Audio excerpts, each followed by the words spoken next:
de Tiago, no capítulo 2, a partir do verso 14.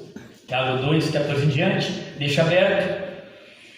Eu queria que você pensasse, meus irmãos, vocês vão ver bem destacado aí, um tema que nós lemos em Tiago, e é muito discutido, os teólogos já debateram muito isso, mas há uma concordância muito clara, né, sobre fé e obra, sem problema nenhum. Não há uma contradição entre Tiago e Paulo, não há uma contradição bíblica, pelo contrário, mas eu queria que você então pensasse a partir da fé que Deus nos concede, uma fé, na verdade, operante. Espero que você compreenda o que estou dizendo. Uma fé que leva a operar, uma fé que nos leva a uma prática. Não uma fé em si só, não uma fé que está somente em nós aguardamos, nós cremos e nós somos salvos e vamos para o céu, mas sem operação. Tiago vai tratar disso de uma forma muito veemente nessa carta. Nós já vamos ler o texto, tá?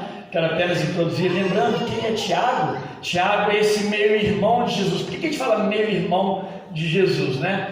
Porque Jesus não é filho de José, Jesus é filho de Deus. E Maria, sim, foi a forma como Deus vai usar, né, para que Jesus encarnasse e viesse a este mundo. A gente usa a expressão meio-irmão, mas pode chamá-lo de irmão de Jesus sem problema nenhum. E aí, meus irmãos, ele vai escrever, alguns dizem, e grande parte diz que ele escreve por volta do ano 45. Alguns dizem que até bem depois, é muito difícil datar. Mas é possível que seja esse. Se for esse ano 45, é uma das primeiras cartas, se não a primeira do Novo Testamento.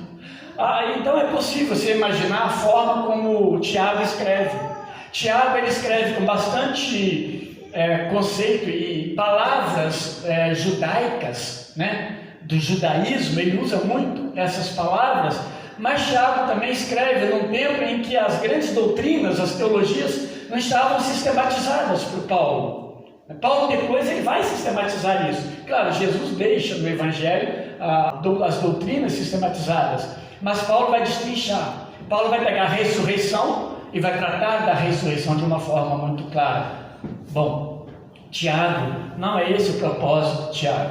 Tiago, quando escreve, então, além de usar muitas palavras como lei, ele usa as 12 tribos, né? Ele está escrevendo as 12 tribos a cristãos, 12 tribos. Ele usa a expressão sinagoga, a gente vai ler aqui. E sinagoga é uma expressão que não era muito comum, mas ele está falando justamente de igreja, de ajuntamento, de cristãos, de pessoas salvas. É isso que ele está falando. Ele não está preocupado em desenvolver uma teologia sistemática.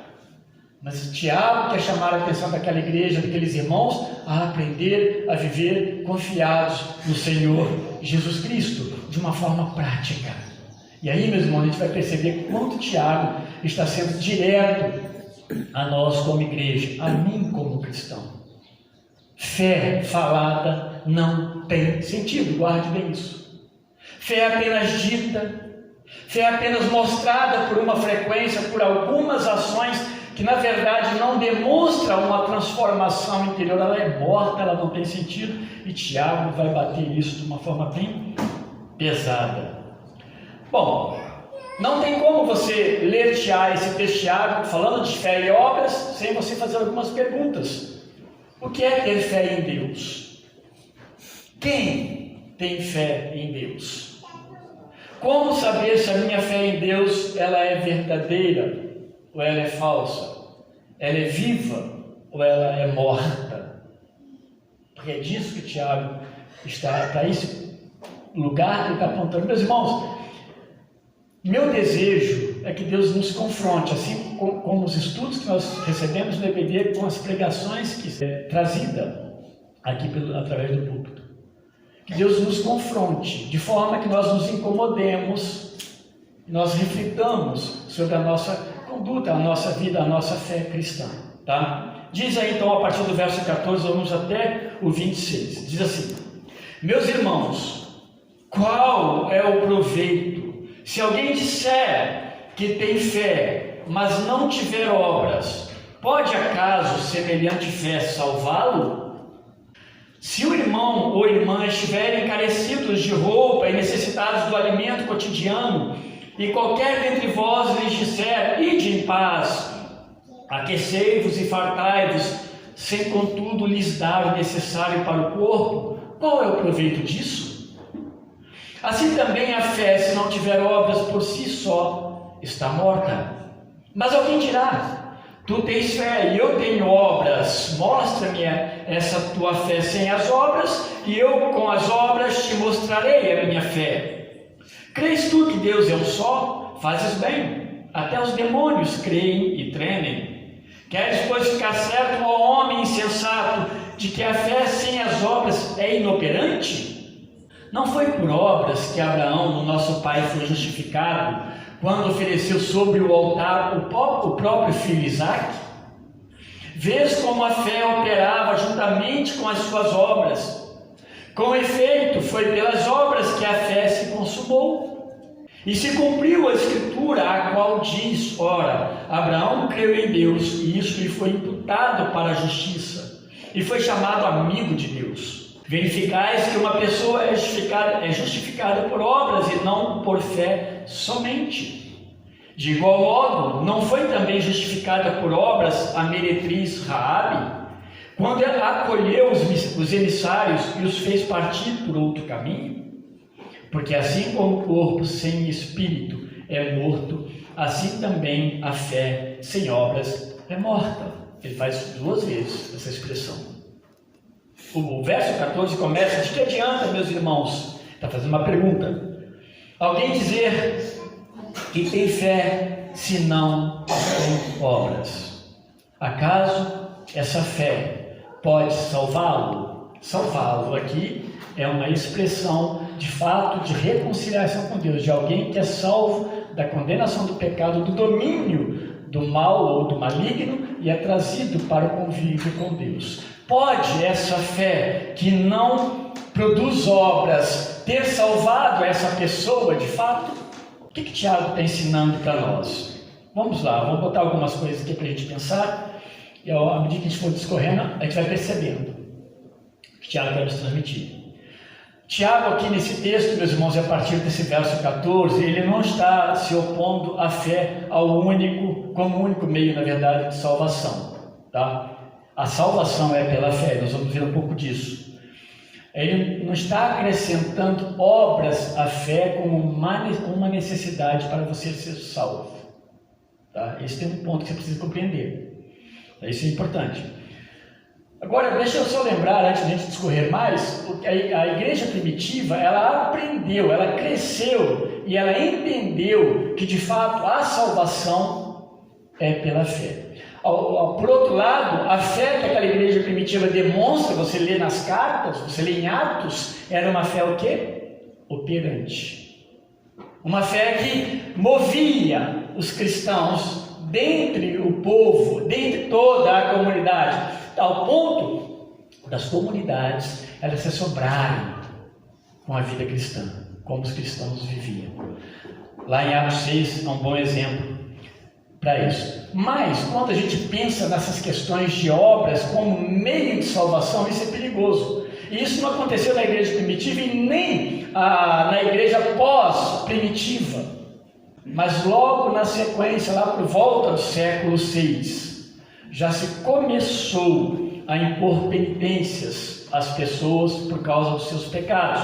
E as penitências resumiam basicamente em oração, jejum e dar esmola, por causa do seu pecado. Isso no século 6. Você foi caminhando, quando chega lá por volta do século 10, é acrescentado donativos para a questão de pagar pecados, donativos e peregrinações. Peregrinação, a gente sabe o que significa isso. E aí, meus irmãos, a gente vai andando, chega próximo do século 11, começa a se implantar alguma coisa a mais como prática para se combater, o pecado, para minorar o pecado, para aliviar o pecado das pessoas. Aí vão entrar as doações, as indulgências. E tem um homem chamado João Tetzel. Ele foi um homem designado na Europa naqueles dias, para fazer as cobranças, principalmente na Alemanha, para fazer as cobranças dos impostos, É aí, meus irmãos, que vai surgir então a reforma. Eu estou falando desse lado das obras, como ela foi entrando na igreja como base para a salvação. Cristo salva, mas precisa da sua parte, das obras que você vai fazer, a orientação da igreja. E aí vem a reforma, e a reforma vai justamente a partir de Lutero confrontar essas questões de indulgências, de donativos para salvar. E Lutero vai ser confrontado com o próprio Deus, que a salvação é unicamente por meio da fé. É por isso que vai surgir então, aqueles 5 temas bem fortes, mas entre eles, somente a Escritura e somente a fé. E somente Cristo, não mais outro ou outra coisa. Feito isso, e aí agora nós usamos a reforma como a origem da igreja que deseja agora servir a Deus segundo as Escrituras, através da salvação unicamente pela fé.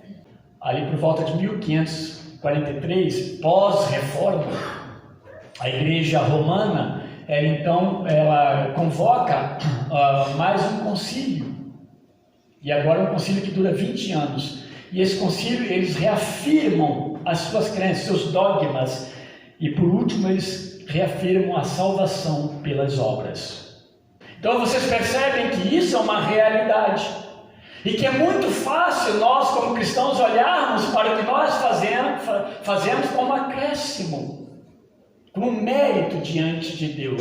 De fato, não há mérito nenhum. A verdade então é que Tiago vê a fé como causa da salvação, mas ele enfatiza as obras como consequência. Eu quero mostrar isso porque Paulo também, o que Paulo vai fazer? Paulo ele vai escrever e ele vê a fé como causa da salvação. E ele enfatiza, só que Paulo enfatiza a fé como causa da salvação. Paulo vai desenvolver a doutrina da salvação pela fé, o que Tiago não estava preocupado. Ele via isso, mas estava preocupado. Ele vai falar assim, bom, como salvo, o que nós podemos perceber na sua vida como um crente salvo? Então a diferença, os dois, eles veem a fé como causa, e a questão é a ênfase que eles dão na sua exposição. E agora sim, Tiago vai fazer uma exposição a partir da fé que deve gerar resultados práticos. É isso que ele quer mostrar. Mas para a gente pensar um pouco em Paulo, se você pegar Efésios 2, 8 a 10, o que Paulo fala em Efésios 2, de 8 até o verso 10? Ele está dizendo justamente essas duas questões. A fé que salva, e somente a fé, mas a necessidade das obras como resultado, como continuidade da sua fé. A sua fé não pode ficar apenas uma fé sua. Algo que eu tenho, mas é meu, e eu faço do meu jeito, eu demonstro do meu jeito, e apenas eu falar é suficiente. Então ele diz assim, do 8 ao 10 de Efésios: porque pela graça sois salvos. Essa aqui, meus irmãos, é o caminho da salvação. Graça é dádiva, é bondade de Deus para alguém que não merecia e não tinha como ser salvo. Então Deus entra com a providência graciosa, gratuitamente, a dádiva de Deus. Então pela graça vocês são salvos. Aí ele diz mais, por meio da fé. A fé é esse meio. E é interessante que sem fé, meus irmãos, o que a fé vai fazer? A fé é a internalização, é algo que Deus faz, dá para nós e faz em nós. Porque essa fé que nós temos, de fato, ela vai ser produzida por Deus, e em nós ela vai fazer com que nós vivamos conforme Deus e não conforme nós mesmos. Deus nos tira do centro das ações, e é Ele quem age. É como que quando nós temos fé, nós passamos a agir agora corretamente. Nós passamos a dar resultado, mas não pelos nossos esforços apenas, pela nossa bondade, que muitas vezes ela é enganosa, mas agora pela direção, pela operação de Deus nas nossas vidas. A fé então ela passa a ser esse instrumento de Deus para a nossa salvação. E é Deus que nos dá. Ele diz aí no final: e isso não vem de vós, é dom de Deus. Não é se discutir o que não vem de vocês, a graça ou a fé. As duas coisas vêm de Deus, não vêm de nós. Nós recebemos graça e nós recebemos fé de Deus para crer. Lembre-se, meus irmãos, que a salvação é um ato de Deus favorável a nós, nunca uma ação nossa para com Deus. E aí ele diz o 9: não vem das obras, olha que coisa maravilhosa, não vem das obras do que você possa fazer, para que ninguém se glorie, porque somos feitura sua, criados em Cristo Jesus, feituras de Deus. Nós somos feitos por Deus, criados em Cristo, e aqui é a recriação, a salvação, criados em Cristo Jesus para as boas obras. Ele fala de fé, de graça, fé para a salvação, mas criados agora em Cristo nessa salvação para as boas obras. E ele termina: as quais? As boas obras Deus preparou para que nós andássemos nelas.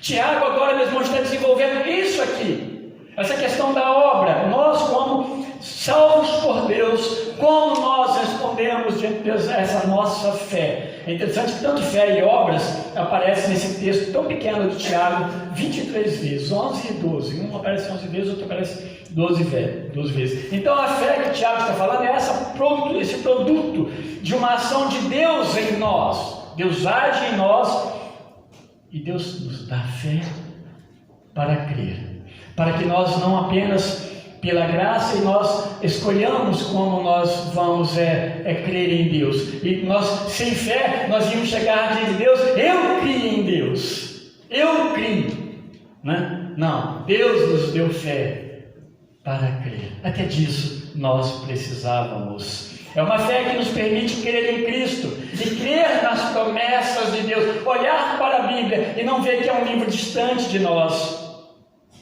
E essas obras, então, é a realização, é o resultado prático da nossa fé em Deus. E Tiago, então, ele não contesta a fé que salva, mas que precisa ser acompanhada das obras, e não somente de palavras. Verso 16 vai dar um exemplo disso mais adiante. Um homem chamado Fritz Grusweg, provavelmente o alemão, ele chama essa fé falada, mas essa fé sem resultado, de impecável teologia de prancheta. Eu achei interessante isso, porque quando a gente fala prancheta é alguma coisa que fica ali, e muitas vezes alguma grande obra fica só na prancheta, mas ela não sai da prancheta. E muitas vezes a nossa teologia pode estar nessa condição. Pode significar alguém que teve uma conversão, e eu quero botar entre aspas para a gente perceber, emocional. O pastor falou tão legal naquele dia, terminou fazendo um rodeio tão grande. Ele foi além das Escrituras, e aquela pessoa se emocionou. E ela então falou: eu creio em Cristo. E ela foi à frente. Mas foi por emoção. Ela não creu em Jesus. Que é conversão, então?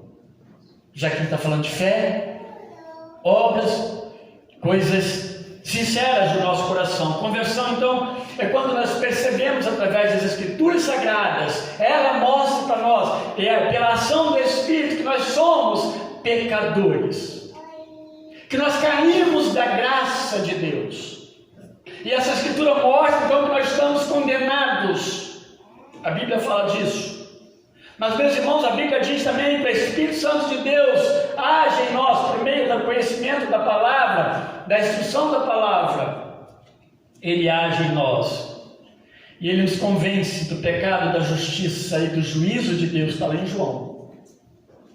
Então nós somos confrontados com o pecado, nós somos levados a entender que o pecado nos manda para o inferno, mas nós somos também mostrados e ensinados que há sim uma liberdade, há uma salvação. E aí sim nós somos levados por Deus para crer em Jesus Cristo. Deus nos dá fé para crer, para a nossa salvação. E assim nós somos salvos. E nós passamos então, meus irmãos, de uma forma agora, a partir do arrependimento, que nós cremos no nosso pecado, que ele aconteceu, nos arrependemos dele, cremos em Deus, pela fé que Deus nos dá. Fé e crer é a mesma raiz. grega, pistes. É a mesma situação, né? Algo que Deus, então, opera em nós. E a partir daí, então, nós passamos a viver como filhos de Deus e não mais como filhos do mundo. Quem ordena e coordena a nossa vida é Deus, que nós recebemos, então, pela fé. Não mais as coisas do mundo ordenam a nossa vida e passamos a viver com um ato de obediência a Deus. Não meus próprios esforços, não os esforços de terceiros na minha vida, mas Deus operando plenamente. Talvez essa seja a questão que a gente precisa entender aqui nessa manhã. Que essa fé é que nos leva a ser operado por Deus e não por nós mesmos. Uma fé que nos liberte. Ele diz no verso 15, 16, se o irmão, ele está dando um exemplo aqui, um exemplo prático, se um irmão ou uma irmã estiver necessitando de roupas e do alimento de cada dia, e um de vocês lhes disser, vá em paz, aqueça-se e alimente-se até satisfazer-se, sem porém lhe dar nada. Do que adianta isso? Novamente ele pergunta, que adianta? Que adianta ter fé e não ter obras? Que adianta alguém chegar, o irmão, agora eu contexto aqui hipoteticamente, porque ele põe um sim. Que adianta o irmão ou a irmã aqui do corpo chegar para mim com seus problemas e eu orar por ele? É interessante que, chegar no começo do capítulo 2, ele fala de acepção. E ele fala também, dá um exemplo, se hipoteticamente entrar um homem rico e entrar também um pobre, aí você classifica ele, você recebe ele, classifica, põe o pobre lá atrás ou aos pés do rico aqui na frente. Ele vai usar essa mesma hipótese.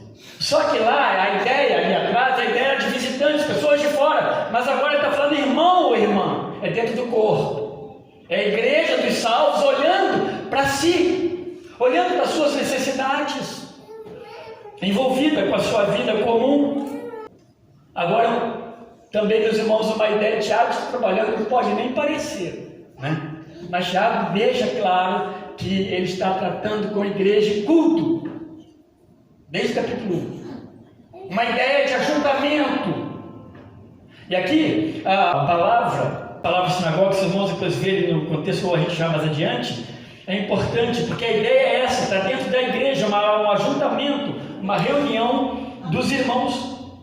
Ele vai usar essa expressão porque ele está falando, eu quero só reafirmar a ideia de culto, de ajuntamento dos salvos para cultuarem a Deus, mas acontece algumas coisas ali, naquele caso ali foi a acepção entre o rico e o pobre. E no caso aqui agora, dentro da própria igreja, é a questão de o irmão estar aqui, nós oramos então por ele, de que adianta, é isso que ele está dizendo. Talvez oramos, abraçamos, vai meu irmão, se alimente, vista-se. Mas não fazemos nada mais do que isso. Então, por isso, do que adianta. Tornam-se palavras vazias que não vão além de afirmações positivas nossas diante da necessidade do outro. A gente precisa lembrar do samaritano, quando você lê lá em Lucas 10, o samaritano passa algumas pessoas, né? Alguém é agredido na estrada entre Jerusalém e Jericó, por isso que alguém está caminhando de Jerusalém para Jericó, possivelmente então o quê? Um judeu religioso estava em Jerusalém adorando, cultuando, ele volta para Jericó, no caminho, né? É agredido por alguém e fica sempre morto, e passa um levita, e passa um sacerdote, ícones da religião judaica, do amar a Deus acima de todas as coisas, mas não se importa com aquele homem caído. Passa um samaritano e o socorre e o ajuda. O samaritano era detestado pelo judeu, é chamado de cão, e dá toda a assistência. Jesus conta essa história para responder justamente um homem que pergunta assim: olha, Senhor, um escriba, testando Jesus, o que devo fazer para ter a vida eterna? Jesus fala: você conhece os mandamentos, você lê as escrituras, ou se obedece? Faço isso tudo. Aí Jesus, então, ok. Aí quando Jesus fala assim, vai, ama o próximo, né? E quem é meu próximo? Aí ele conta a história. O próximo não estava sendo socorrido.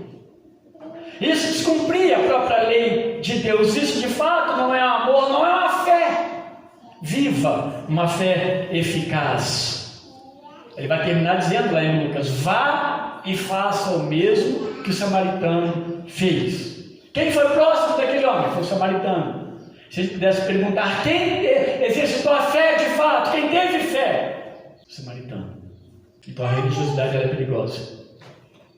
Jesus recusou-se a despedir a multidão faminta, lá em Mateus capítulo 15. Haviam pessoas ali aleijadas, pessoas cegas, surdos, mudos, com todo tipo de problema, 3 dias ali com Jesus. E quando chega esse final de tempo, ele fala para os discípulos: não podemos deixar esse pessoal ir embora com fome, porque o próprio Jesus Cristo, ele mostra para nós a fé que é ativa, as obras como resultado de uma fé verdadeira.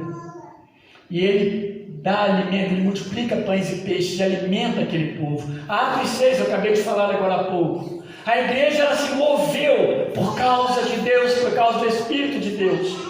Ela se moveu para olhar as necessidades internas e envolveu toda a comunidade. A partir disso a gente pode até fazer algumas perguntas. Você conhece as necessidades dos seus irmãos, da sua comunidade? Ou apenas seus pais conhecem? Ou apenas os filhos conhecem? Alguém está enfermo, como está? Do que ele precisa? Alguém está enfermo, nós ligamos para oferecer uma ajuda. Um dia no hospital, uma noite, uma horinha. Meus irmãos, isso precisa nos mostrar. Se nós quisermos, a gente descarta o livro de Tiago. Se a igreja acordar, no final, nós arrancamos o livro de Tiago e joga ele fora. Mas se nós não fizermos isso, então nós precisamos ser confrontados. A coisa mais séria do que a gente imagina. O que você tem oferecido como um irmão que foi inserido nesse corpo? Apenas a sua contribuição financeira? Ela é bem-vinda. E meus irmãos, Deus nos ensina que não são os ricos, como o próprio texto aqui de Tiago no começo vai falar, né? São esses ricos que te levam vocês presos, amarrados, chicoteiam, judiam, fazem justiça e vocês estão colocando ele aqui na frente sentado. No verso 17, assim também a fé por si só, se não for acompanhada de obras, está morta. E ele realmente afirma isso. Os irmãos percebem como que isso é importante?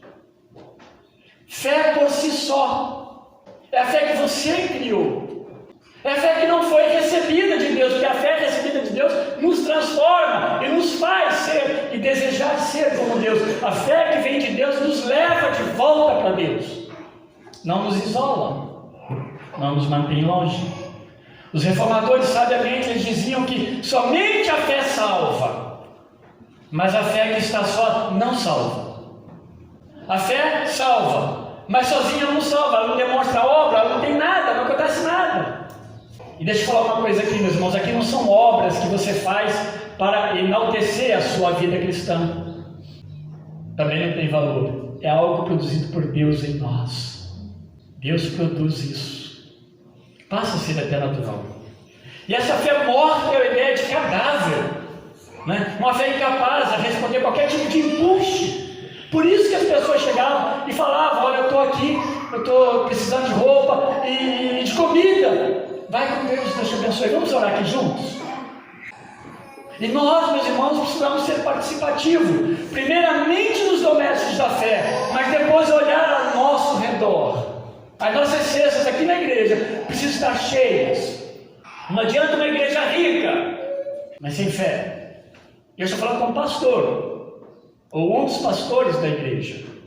Ele precisa ver dessa forma. Eu falei quinta-feira que quando eu estudava esse texto, eu fui grandemente mexido e sacudido por Deus.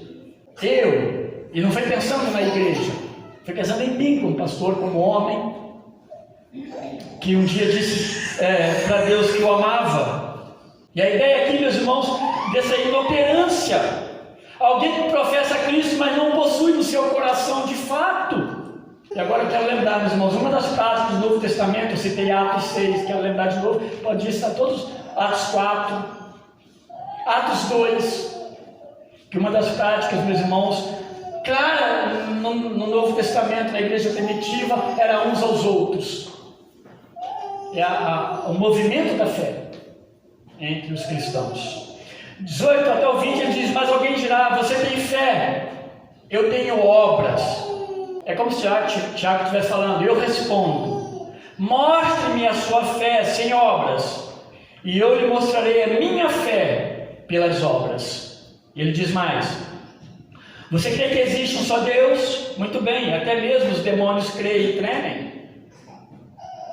E no 20, insensato, quer certificar-se de que a fé sem obras é inútil? Depois ele vai falar alguma coisa mais. Mas como provar a fé somente por palavras e sem frutos práticos no nosso viver? A palavra aceita tudo. Eu posso falar para os irmãos aqui das minhas santidades, dos meus grandes feitos. Posso talvez deixar os irmãos, puxa, esse é um homem de Deus.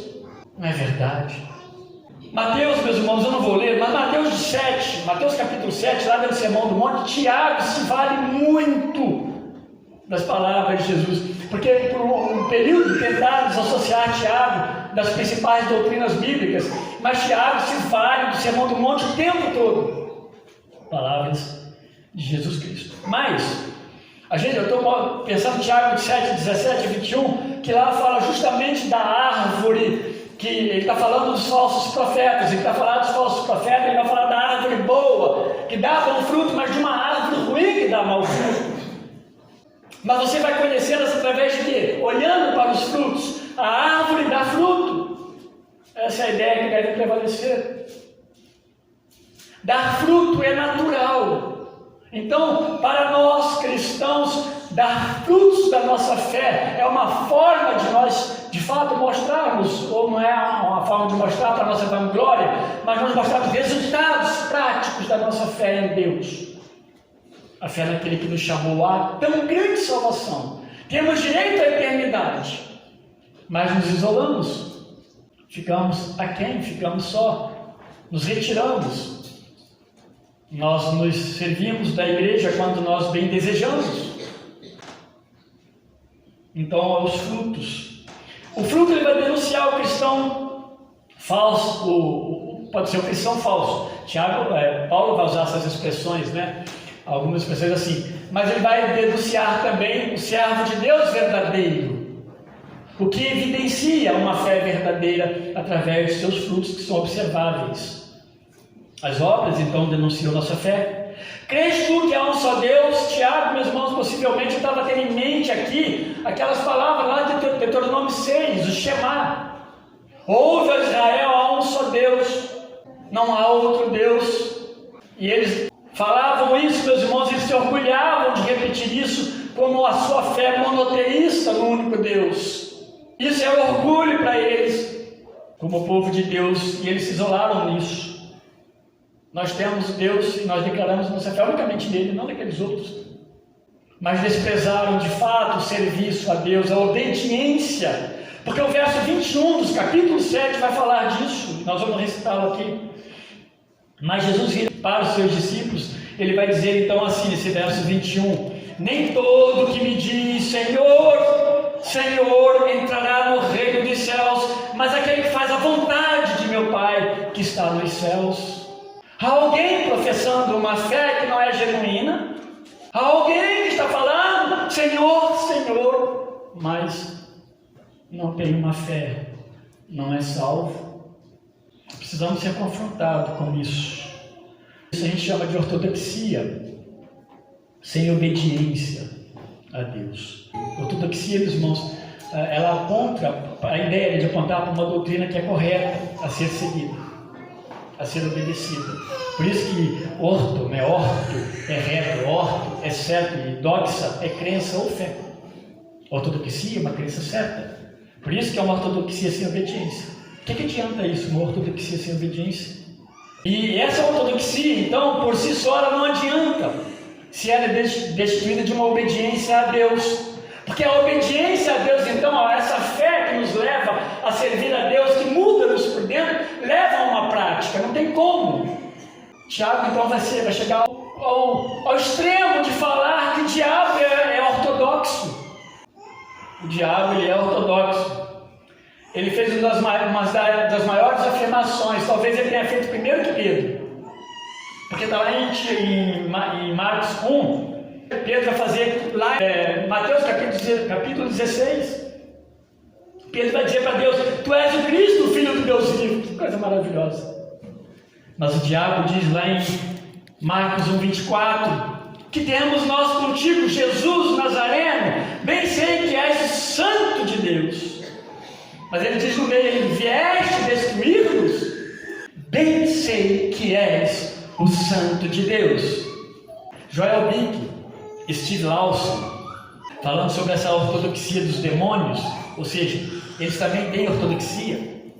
Ele escreveu o seguinte sobre os demônios: eles conhecem a verdade de quem é Jesus e conhecem o Evangelho. Eles até conhecem o seu próprio juízo no final dos tempos. Eles estão emocionalmente persuadidos da verdade, tanto que eles tremem de medo absoluto, mas eles não se submetem nem agem voluntariamente em submissão ao Senhor Jesus Cristo. Quantas pessoas agem assim? Reconhecem, mas muitos até, meus irmãos, dizem que Deus vai dar um jeitinho, no final das contas. Por causa disso, então, é plenamente possível possuir uma teologia ortodoxa, uma crença correta e não ser salvo.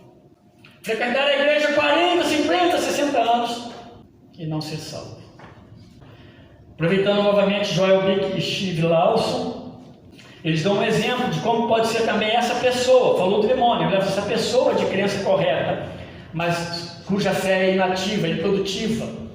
Ele diz assim: essas pessoas, elas nunca chegaram ao ponto de se arrepender do seu pecado, de abandonar o seu pecado, de confessar o seu pecado a Deus, de reconhecer a culpa do seu pecado, de invocar o nome do Senhor para que sejam salvas. Elas nunca desistiram de si mesmas para começar a confiar somente em Cristo. Nunca morreram para si mesmas para que pudessem viver para o Senhor Jesus Cristo. Talvez possa enquadrar até na condição de tomar o nome do Senhor Deus em vão.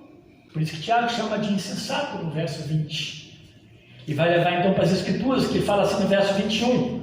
Não foi Abraão, nosso antepassado, justificado por obras quando ofereceu seu filho Isaque sobre o altar? E aqui que talvez pegue.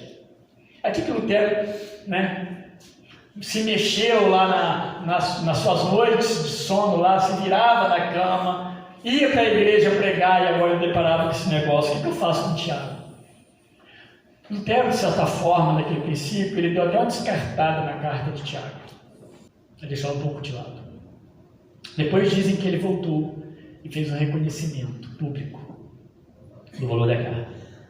Porque ele está falando aqui, não foi Abraão, nosso antepassado, justificado por obras? E o que Paulo diz em Romanos 4,3? Paulo diz assim: pois que diz a Escritura? Abraão creu em Deus, isso é fé. E isso lhe foi imputado por justiça. Então, Paulo está dizendo o quê? Nós somos justificados pela fé. E Tiago está falando aqui. A referência de Tiago aqui, meus irmãos, é o capítulo 22 de Gênesis. Isso é claro, Tiago está dizendo que Abraão levou seu filho para ser sacrificado. Lá no capítulo 22. E Paulo, quando ele fala que Abraão creu, e foi justificado pela fé, ele está se referindo a Gênesis 15. Foi quando Deus aparece para Abraão, fala com ele das promessas novamente. E ele diz: Senhor, eu só tenho um servo aqui, Eliezer, e eu não tenho mais descendente nenhum. Como isso vai acontecer, Senhor? Olhe para as estrelas do céu, olhe para as areias do mar. Ela vai ser descendente que vai nascer de ti. A promessa tem a ver com o descendente que vai nascer de você, e não de outro lugar, ou não de outra pessoa. É de você e Sara. E aí no verso 6 diz que Abraão creu, e isso foi imputado a ele como justiça. Então, Tiago está falando lá na frente como resultado da fé de Abraão, ali no capítulo 15 de Gênesis. Tiago está falando que agora Abraão demonstrou a prática, a sua fé de forma prática, uma fé genuína. Ali no capítulo 22, Abraão confirma sua fé verdadeira e viva em Deus. Por isso que Tiago usa essa expressão. O Abraão que foi justificado por sua fé em Deus, no capítulo 15, agora tem sua fé justificada em suas obras. As obras de Abraão atestam a fé que ele teve em Deus. Deus justificou. O que Deus fez com Abraão quando justifica, né? Deus imputa sobre Abraão, o Abraão pecador e perdido, a sua justiça própria. Aquilo que seria feito lá na frente por Jesus Cristo. Abraão recebe antecipadamente a justiça de Deus, porque ele creu. Ele não passou, ele não foi movido, ele não creu ali quando ele levou o menino, mas foi antes. Lá ele só demonstrou. E aí, meus irmãos, os testes que nós passamos são excelentes oportunidades de Deus para exercitarmos, né, a nossa fé como justificados por Deus. A obra de Abraão foi a extensão da fé em obediência a Deus. Então, meus irmãos, tanto Tiago quanto Paulo eles creem iguais. Ambos concordam sobre fé e obras. Basta a gente voltar lá em Efésios 2, 8 a 10, que Paulo fala. Uma coisa, né? E pensando só na justificação, a gente fala termos aqui que às vezes fica meio no ar. Justificação, meus irmãos, é o ato de Deus enviar o seu Filho Jesus Cristo. E o seu Filho Jesus Cristo, ele vem ao mundo, morre pelo nosso pecado. É um ato divino. Por isso que Paulo vai usar pela graça, sois salvos. E Jesus Cristo, morrendo por nós, é como que se ele sendo justo, ele é justo, né, sem pecado, ele atribui a nós então a justiça dele. A justiça dele cai sobre cada um de nós que cremos e somos salvos. Por isso que a fé não pode ser alguma coisa banal. E aqui é um ato judicial. Nós não merecíamos, é um ato de julgamento. Nós não merecíamos, estávamos condenados, estávamos ali no tribunal, sendo condenados, e onde Deus bate o martelo favorável a nós, ao que crê, e nos livra da condenação. Isso é justificação. No verso 23, você vê que eu li o 22, deixa eu ver se eu tinha lido, não, 21, isso. E vou pular para o 23, tá? Não estou desordenando e falando que Tiago escreveu errado de forma alguma, para a gente entender melhor. Que eu quero juntar o que Paulo e Tiago escreveram, né? Baseado lá em Gênesis 15 e Gênesis 22.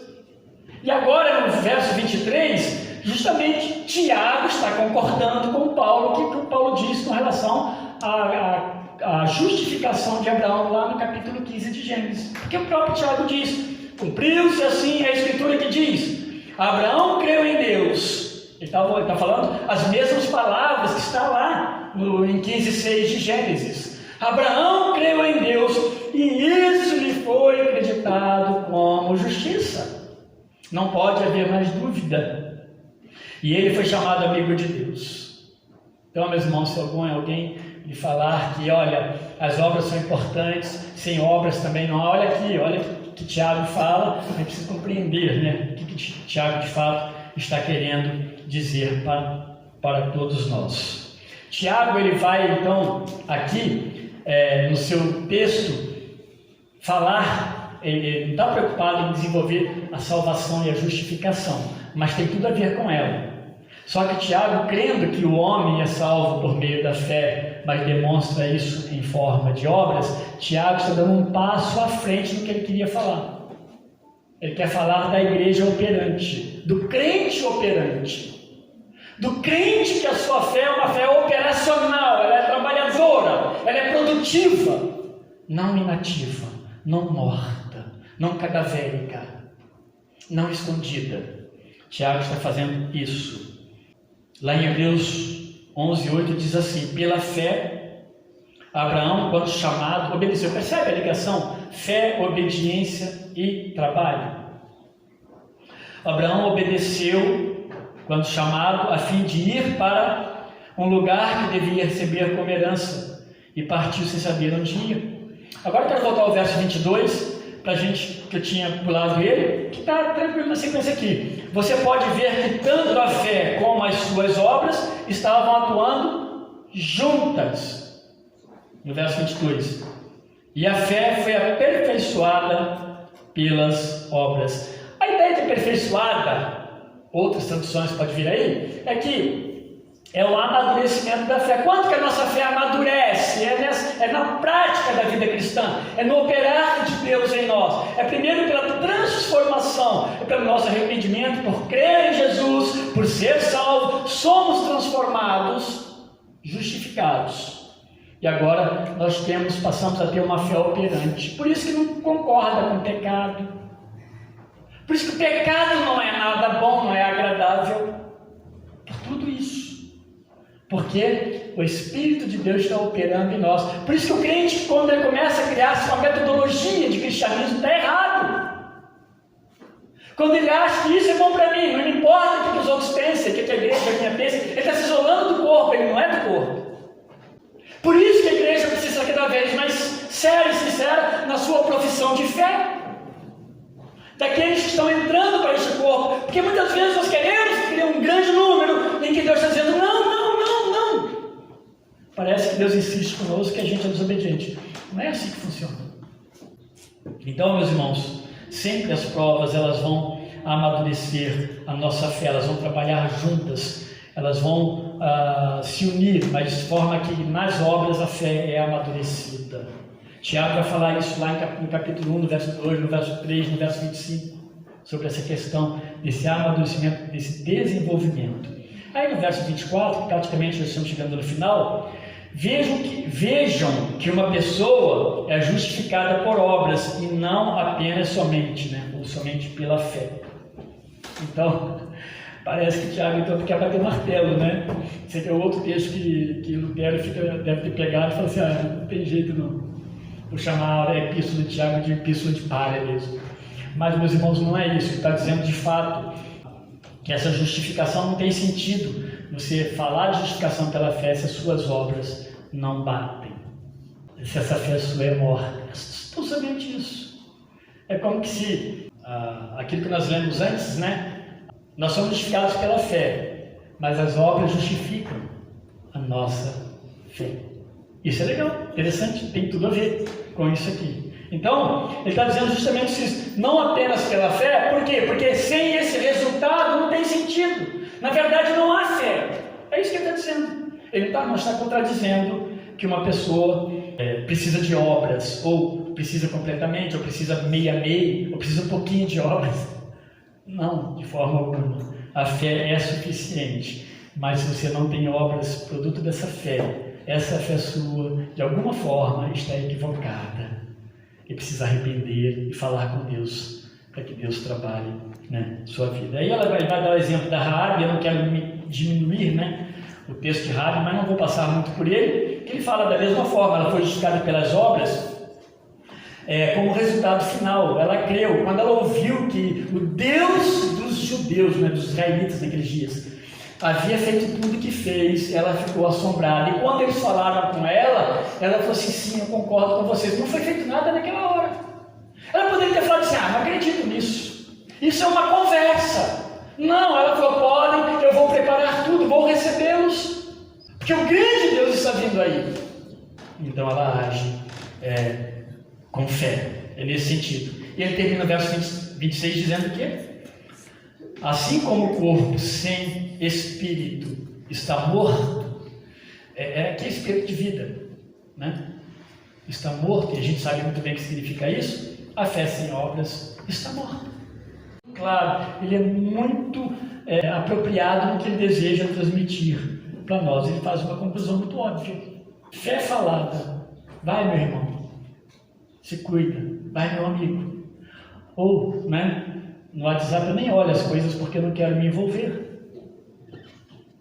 Deus precisa, meus irmãos, despertar-nos mais e mais para as coisas que têm a ver com a nossa fé, de forma prática. E eu quero lembrar isso aqui, tanto as crianças quanto os adultos. O que seu filho tem aprendido, através da sua fé. Eu quero terminar algumas colocações e perguntas apenas, tá? Não vou esgotar. Talvez você esteja fazendo uma pergunta para você mesmo aí. Como demonstro minha fé como fé viva? Como? Então vamos lá. Não é muito pelo seu realizar, Aliás, não é pelo seu muito realizar, melhor assim.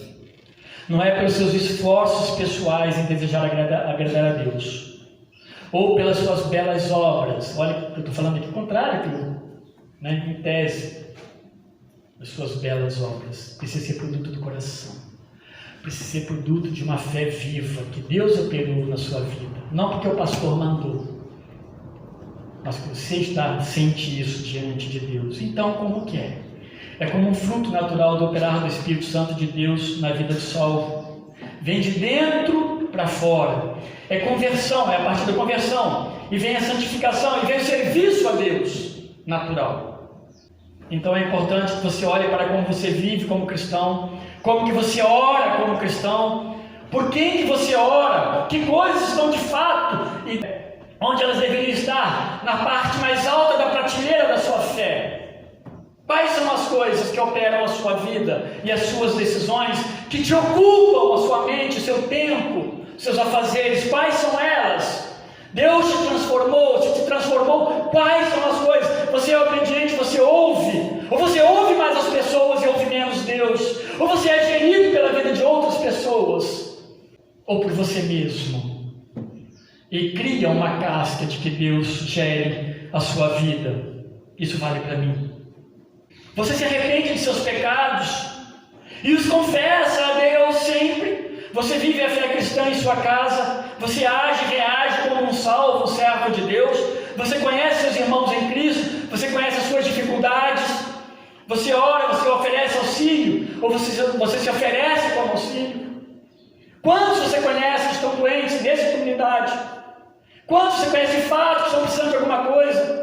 Que estão em aflição? Talvez, meus irmãos, a gente não conheça todo mundo, talvez nem todo mundo fale, que se expresse para a sua comunidade. Eu sou favorável que quando há uma enfermidade na minha casa, seja ela qual for, devo compartilhar com a minha comunidade, porque é a minha comunidade de fé. Mas muitas vezes a gente esconde, a gente não quer falar que meu pai está doente, que minha mãe está doente, que a minha esposa está com um problema assim. Talvez, meus irmãos, nem precisemos falar, mas fale que é um problema para que a sua igreja ora. Porque a sua igreja não é, porque ela não é especulativa. Ela não vai especular sobre isso. Eu estou terminando, não quero ser muito mais cansativo. Mas a ideia é dividir seu tempo com os outros e não ocupar-se com você mesmo. E aí, eu termino dizendo o seguinte: Jesus fez isso e muito mais no seu ministério. E ao final ele vai para a cruz do Calvário. E ele morre por nós, para nos dar esperança. Não foi pouca coisa que aconteceu. Obras fazem parte de nossa fé. E a fé verdadeira deve nos aproximar cada vez mais do seu autor, que é Deus. Fé que não nos leva de volta para Deus em plena dependência é uma fé enganosa. Fé que não nos faz olhar para o Senhor e viver para Ele, para a glória dEle, é uma fé inoperante e enganosa. Nós precisamos nos arrepender diante de Deus. A fé ativa deve permitir-nos amar o que Jesus ama. Essa frase eu vi ontem, naquele culto. Old School.